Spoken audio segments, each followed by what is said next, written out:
A continuación, hablemos de salud mental.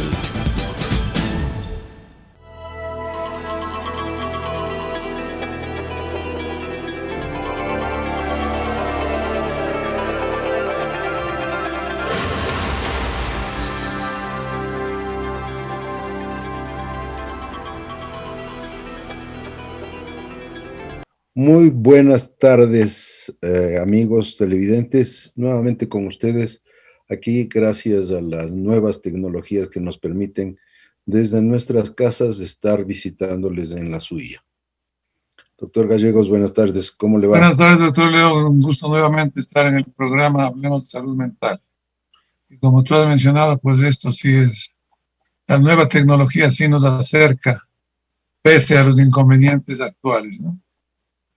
Sí, y hablando de estos inconvenientes, yo creo que debemos seguir insistiendo, creo que todos los médicos y nosotros como tales debemos seguir insistiendo a nuestras pacientes, a nuestros amigos, a nuestra familia, a nuestros estudiantes, de que la pandemia sigue y de que el virus está ahí y que el virus no se toma vacaciones los fines de semana, ni los puentes, ni las vacaciones de las fiestas de Quito que están dentro de poco por llegar, etcétera, etcétera, que el virus está a tiempo completo y que no debemos bajar la guardia y mantener nuestra capacidad de cuidarnos a nosotros mismos y cuidar a los seres queridos, porque una de las cosas que es lastimosa es que, por ejemplo, los jóvenes de una manera u otra tienen esta certeza de que ellos son menos atacados por esta enfermedad y de que podrían tener un cierto grado de libertad para reunirse y pegarse unos traguitos con los amigos, etcétera, etcétera, pero a veces se olvidan de que ellos van a la casa nuevamente y en su casa están, quién sabe, sus padres o sus abuelitos, que sí podrían ser mucho más vulnerables que ellos, ¿no? Y yo creo que ha sido curiosa la evolución, diría yo, de las restricciones y de la reacción de la gente, más que nada, ante los inconvenientes, ante esta pandemia tan molesta y tan peligrosa. Yo creo que la gente, pues en un principio hubo mucha alarma, mucho temor, era algo nuevo a lo que se enfrentaba, algo que no se sabía que mismo iba a pasar.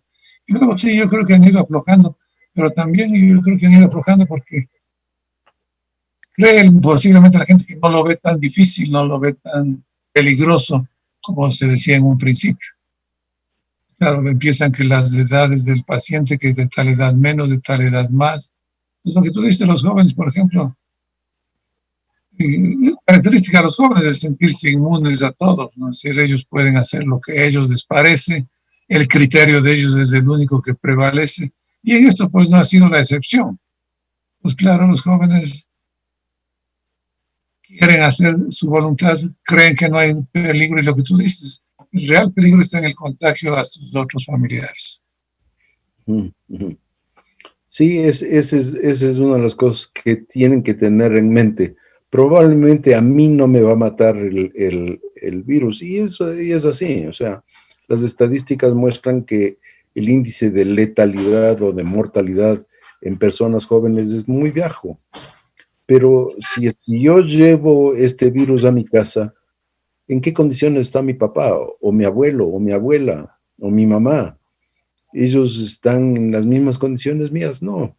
Ellos a lo mejor están tomando alguna medicación para hipertensión, o es diabético, o están con un poco de sobrepeso, y eso implica que las posibilidades de que una enfermedad viral de un virus que es hasta este momento desconocida, porque no se le puede decir que ya se le conoce al virus, puede ser mortal, ¿no? Entonces, mortal para un familiar cercano mío, y que yo me quede con la sensación de que fui yo el que de una manera u otra provoqué, debe ser terrible.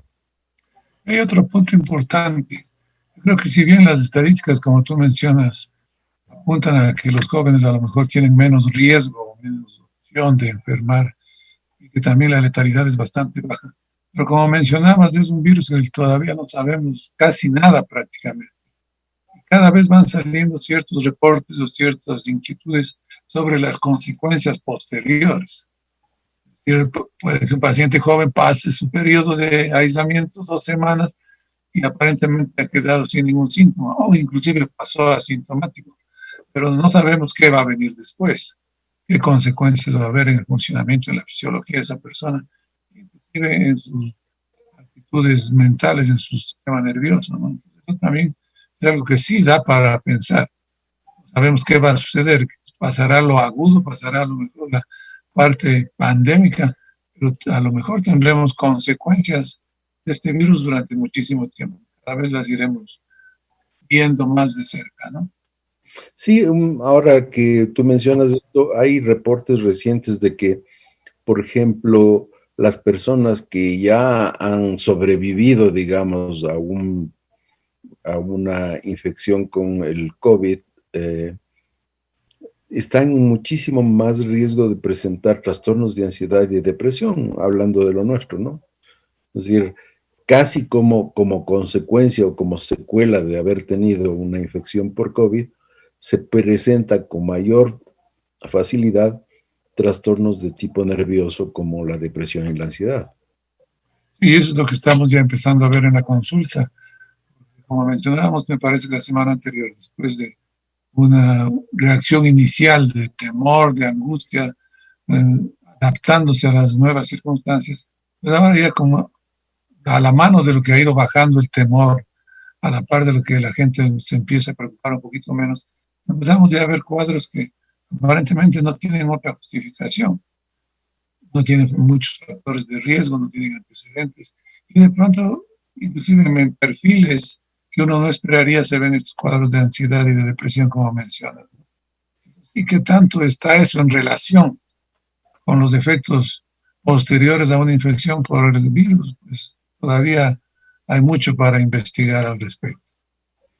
Una de las cosas que también son curiosas, ¿no? Porque generalmente, al menos de lo que sabíamos, cuando hay una infección, una contaminación, una infección a causa de virus, la mayor parte de ellos dejan una inmunidad que es para siempre. Es decir, te contagiaste de tal cosa y viruela y quedas inmune para siempre, o sea, ya nunca más te puedes volver a contagiar de viruela o de varicela o de alguno de estos virus. Pero no ocurre así con la gripe, por ejemplo, ¿no?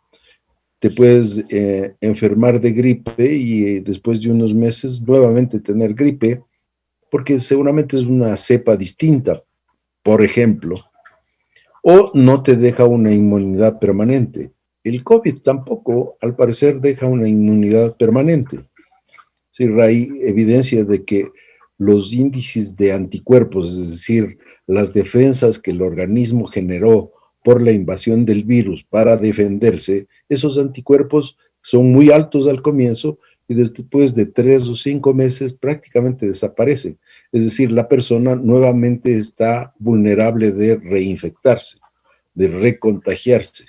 Y pese a que, según dicen, todavía no podemos decir que hay casos confirmados, además de, al parecer, 2 o 3 confirmados de reinfección, pero al parecer la inmunidad no va a ser permanente, como tú mencionas, ¿no? En las otras enfermedades virales, pues sí, a lo mejor se tiene eso. Pero aquí parece que al ir cambiando las cepas, al ir mutando el virus, ese todavía va a dar que hacer durante mucho tiempo. Y eso es algo que me imagino los que trabajan en el asunto de vacunas, por ejemplo, lo tienen en su primera línea de su preocupación, ¿no? Y es una de las cosas que yo creo que también tenemos que tener en mente si es que nos hemos contagiado. Hay personas que de seguro dentro de nuestro grupo de amigos televidentes que están viendo este programa, habrán ya pasado la experiencia de haber tenido un contagio con COVID, que felizmente en la mayoría de los casos puede haber sido muy leve, no necesitaron hospitalizaciones, ni mucho menos, pero eso no quiere decir que estén inmunes a una nueva reinfección en unos meses. 3, 5 meses, al parecer los anticuerpos bajan y puede volver a contagiarse. Y los recontagios podrían ser más graves que la infección original, o podrían ser más leves. No se sabe todavía exactamente cómo se va a comportar. Este virus realmente sigue poniendo muchas incógnitas. Hay gente que le afecta más el sistema cardiorrespiratorio, y en otros el sistema nervioso, el sistema neurológico, el sistema nervioso del organismo es el más afectado. Otros tienen problemas hematológicos y otros problemas renales.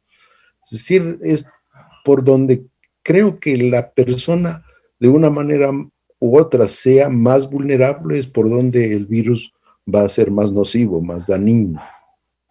Es que no sabemos qué va a pasar después, ¿no? Por eso las consecuencias posteriores, personas que han pasado la fase aguda en sí de la infección, pero no se puede decir, por un lado, que no van a volver a contagiarse, como estás mencionando, y por otro, qué puede tener, qué secuelas puede tener, o qué posteriores afectaciones que deriven del efecto que el virus ha causado en el organismo. Tú mencionas, al parecer, cada quien tiene una debilidad, por así decirlo, específica, ¿no? Entonces, donde más se manifiestan los síntomas. Bueno, en general parece ser que es más común el problema, la complicación más severa va a ser de carácter general y respiratoria, ¿no? O sea, buena parte de los pacientes que no logran vencer al virus fallecen por problemas respiratorios, un problema grave de falta de la capacidad respiratoria, y por eso entran en respiradores y demás. Eso ha sido lo más común y lo más peligroso. Claro, eso, sí, de las personas que han salido de eso, que sí las han habido también.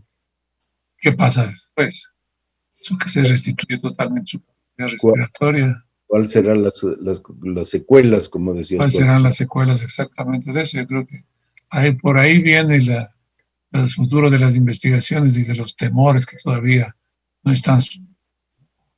Y ahora que hablábamos de esta inmunidad que puede darte el haberte contagiado del virus, tenemos que hablar necesariamente también de la inmunidad que ofrecerán las vacunas. En este momento no tenemos al menos ninguna información de ninguno de los distintos laboratorios y empresas que están diseñando o descubriendo o investigando vacunas, que hay 2 en los Estados Unidos, hay una en Holanda, en Alemania, hay 5 chinas, hay la rusa, el famoso Sputnik, hay bastantes vacunas en investigación, a punto de decir que son las que están listas para salir incluso al mercado, pero ninguna te dice cuánto tiempo de inmunidad te va a dar. Yo no he leído ni he escuchado hasta este momento, no sé si tú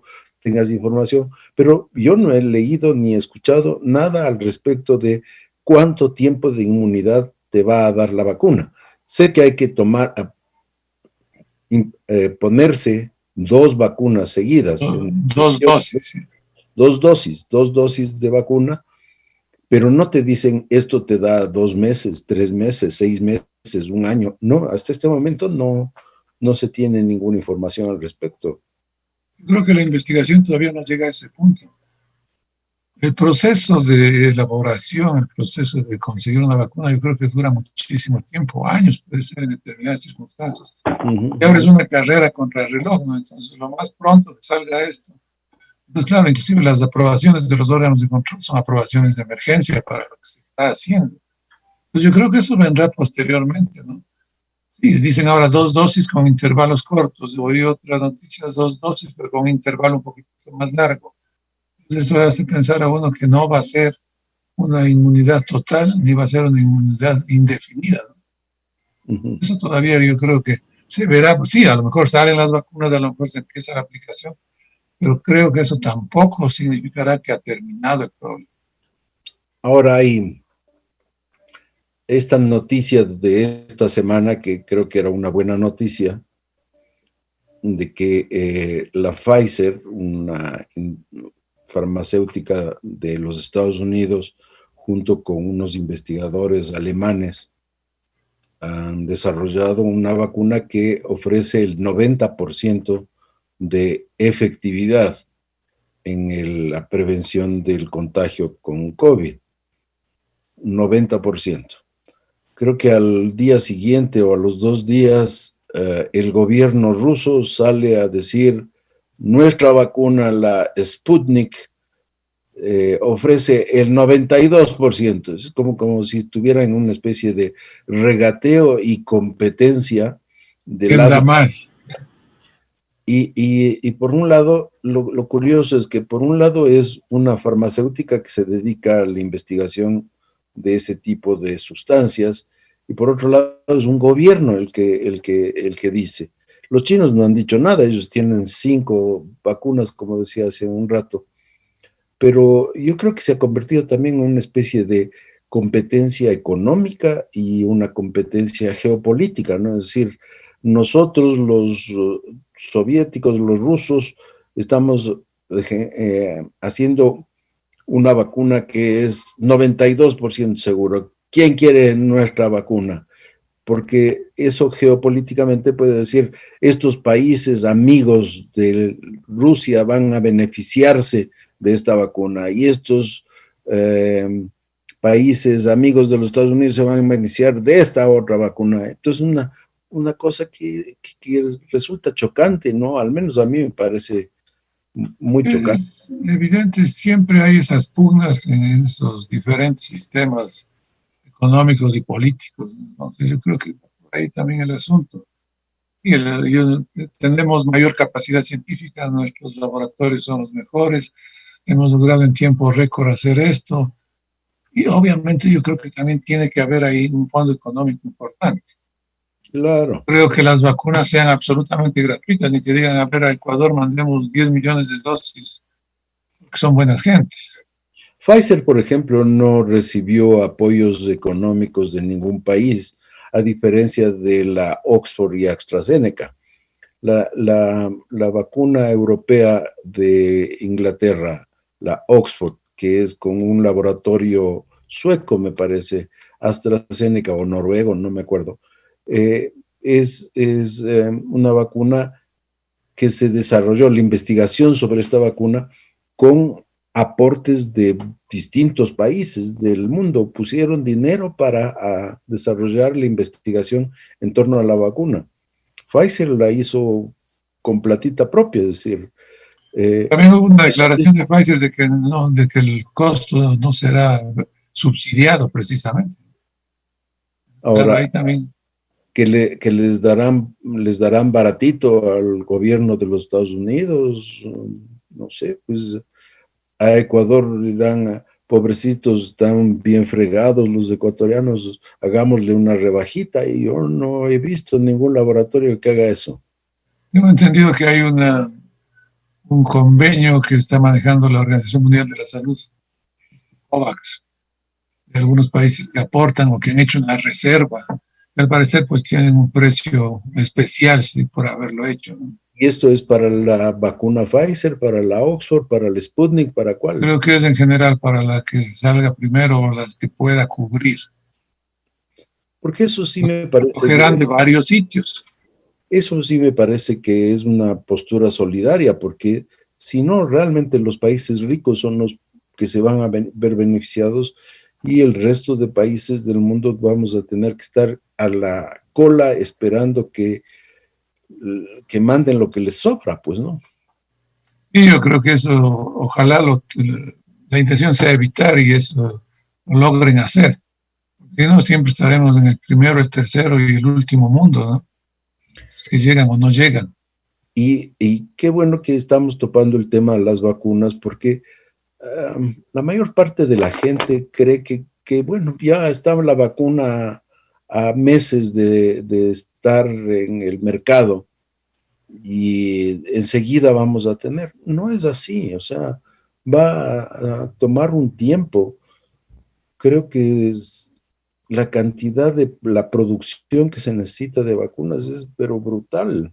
El número de gente demandando vacunas en el mundo entero es el tamaño del mundo entero. Del Entonces, mundo entero, y hay una serie de trámites, por así decirlo, que hay que ir cumpliendo. En primer lugar, que salga, que ya se compruebe la eficacia, que se tenga la aprobación, perfecto. Y luego sí empezar la fabricación, como tú dices, son millones de millones. Eso va a llevar su tiempo. Lo que es más delicado aún, la distribución. y yo lo que iba a decir, se necesita, bueno, haber desarrollado la vacuna y ya está, probado que es efectiva y ya está, A lo mejor ya está así. segura ya, frascos para transportarla. La vacuna de la Pfizer se necesita que sea transportada a menos 80 grados. Es La decir, cadena de frío, eso te iba a decir. mantenerse adecuadamente manejada y efectiva esa vacuna, tiene que estar a menos 80 grados. O sea, no creo Frascos para envasar o jeringas para administrar la vacuna. No son cosas que se hace todos los días. No va a ser fácil, no va a ser inmediatamente. Y claro, esto también creo que es una especie de algo que el gobierno y el Ministerio de Salud de este país tienen que tomarlo en cuenta. Es decir, ¿cómo va a ser la parte logística del manejo de esas vacunas si se necesitan esos niveles de frío, por ejemplo? Creo que para eso son refrigeradoras súper especiales con hidrógeno líquido y no sé qué, porque menos 80 grados y mantenerlo es difícil, transportarlo es difícil. En países en donde el trópico es terrible, el calor que existe en áreas de nuestro país, es difícil mantener esas cosas. Entonces, todo eso tiene que estarse preparando. Yo me supongo que sí, ¿no? Se está preparando esto como es una pandemia mundial. Yo creo que también las investigaciones y las directrices de todos estos aspectos pues, se van tomando globalmente. ¿Tienes algún conocimiento de las otras vacunas? ¿Necesitan esos niveles de frío tan altos? No se ha mencionado en las noticias ni en los reportes, al menos. No se ha mencionado. Pero como mencionamos hace un momento, también hay secretos y secretos, ¿no? Tiene que Entonces, haber hay gente que lo dice muy claramente y otros no. Pero vacunas para otras cosas que se han manejado a lo largo del tiempo en el país. Yo no he oído ni he sabido de que se necesite, bueno, pueden mantenerse ciertos niveles de frío, pero 80 grados bajo cero de frío es... Yo creo que de cadena de frío sí pueden haber otras sustancias, pero esa cifra realmente es bastante difícil, me parece, ¿no? Ahora, en el asunto de vacunas también, lo que tú mencionabas en un principio, a mí me parece muy preocupante el que la gente deposite toda su confianza en que salió la vacuna y se terminó el problema. En nuestro país que somos poquitos, ¿cuántos somos? 17 millones. Vacunar a 17 millones ya es toda una tarea. Pues porque lleguen los primeros 2 o 3 millones de vacunas, no es que todos estamos ya salvados ni todos estamos inmunes. Entonces, ese tipo de reacciones emocionales también tenemos que estar preparados y tenemos que orientar a la opinión pública, ¿no? La Organización Mundial de la Salud dice que para estar más o menos tranquilos, el 70% de la población debe estar vacunada. Imagínate, aquí tendríamos de eso más o menos unos 10 millones. 10 millones. Tomando en cuenta de que si es que las cosas se hacen bien como deberían hacerse, primero va a recibir vacunas el personal de salud. Personal de salud de primera línea de salud, seguridad. La policía, las Fuerzas Armadas, los bomberos, la gente que tiene contacto con público, las poblaciones vulnerables. Es decir, hay un montón de gente que necesita recibir primero antes que otros. Y eso también tiene que hacerse de manera organizada porque si no va a armar el caos. Yo quiero ya, apenas llegó la vacuna. A la cola. Ya, pónganme a mí. Exacto. Tiene que ser un sistema de distribución muy eficaz. De esos grupos que tú mencionas, hay un cálculo que hacían que estaba entre 1,5 y 2 millones los que se necesitarían en nuestro país. Pasado eso, esa primera etapa, pues sí seguir con el resto de pacientes a quienes seguir vacunando. Bien, amigos, ha sido muy grato estar con ustedes la tarde de hoy, la mañana de hoy, en algunos días en los cuales se reprisa el programa, y les esperamos la próxima semana para que sigamos hablando de salud mental. Debemos seguir tratando de desvanecer todas estas inquietudes que todos tenemos. Hasta la próxima semana.